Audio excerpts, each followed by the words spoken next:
We're getting close to quality control and working out the bugs on this Garrard turntable.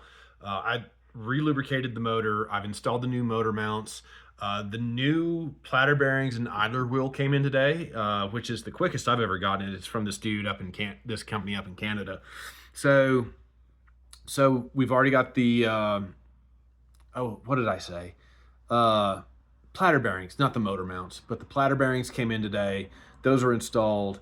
And right now, the only thing I want to work on is rewiring this tone arm. To wire this thing, we're going to have to take the heat gun to loosen up the adhesive on this decorative little button right here to access the retaining nut and get this guy disconnected from the rest of the tone arm. And then I believe on this model, we'll have to take it again, it being the heat gun and like loosening the adhesive on this black silver cover right here so we can get access to where the wire meets these very, very dirty contact pins.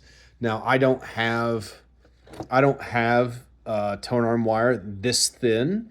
I used 30 gauge on these multiple times in the past without issue, and without any kind of performance problems on personal turntables and all sorts of other turntables.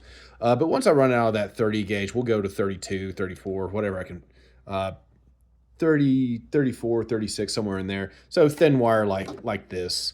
That I've got plenty of it. So we've got a lot more tone arms to rewire. The other thing we're going to try and figure out is on other Zero models, there's like a little eye loop that's attached to it's attached to this screw right here.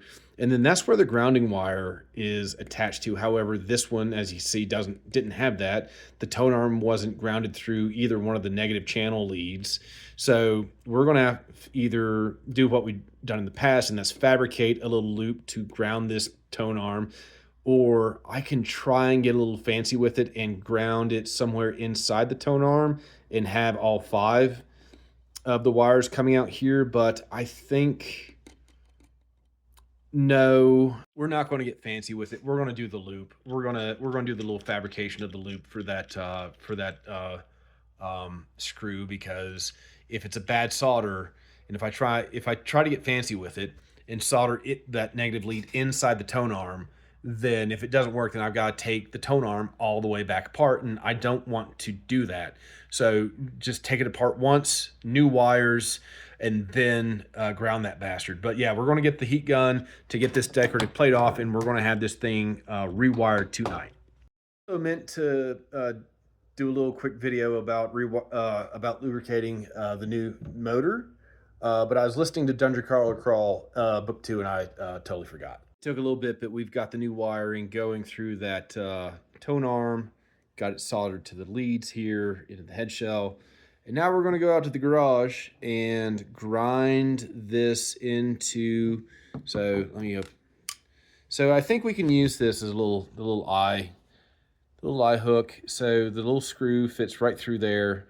It looks like if you cinch it down, it might be tight. So we're going to try and grind this to be flat and round it off a little bit, so that way maybe we can just solder the end of the grounding wire to there without having to drill another hole. Because what I normally do is take a different one of these little connectors and drill a hole through it and widen the other hole and like grind it around. But like, we're just going to see if we can't just grind that down to where it's flat flush with the back of that, and then round it off to a little tab for the grounding wire to attach to. So off to the grinding stone in the old garage. Huzzah!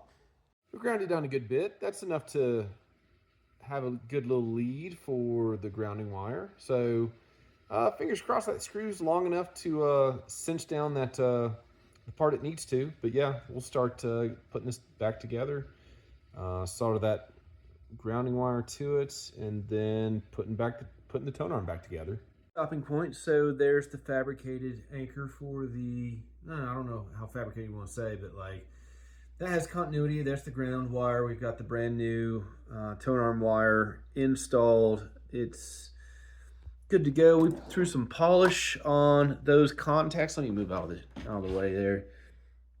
So those are looking a little bit better than they were. So We just got to run the line back through this little tube, hook it back up to the RCA jack, or the the RCA jacks, and then we're pretty close to buttoning this up. So we're gonna, that's a tomorrow thing. So when I get it connected, we'll be able to test, to one, make sure the auto start and auto stop, the automatic features on that 0-100 work.